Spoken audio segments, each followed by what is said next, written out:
O kaya, mag-ninjutsu muna tayo. Oy, oy, parang hindi naman ninjutsu yan. Parang geng-geng ng etibak yan.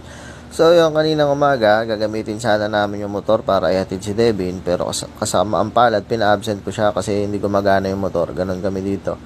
So, yan, nang hinala ko, napasukan ng tubig yung kanyang fuel tank. At mukhang tama nga ako. Kasi dinrain ko na yan kanina. Yan yung gold na yan. Diyan nakasuksok yung fuel hose. Kaya, ganoon lang siya. Yan lang yung bubuksan mo, yung gilid na yan. And then, yung sa ilalim na upuan mo. Kung ikaw ay naka-easy ride, 150N. And then na yan, may carb niya, may maluluwagan ka lang dyan, hindi mo na siya kailangan baklasin at ipalinis.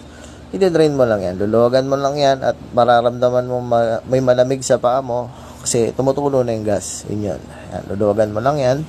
Pag na-drain mo na yung fuel tank mo, na-drain mo na rin yung carb, isabay mo na rin, linisan ang yung spark plug. Pag linisan mo na rin ang spark plug mo, at tamang inala mong may tubig nga, ayan yan, naandar na yan, sureball yan. Mamaya papakita ko sa inyo ang aking naipon na gas na may tubig.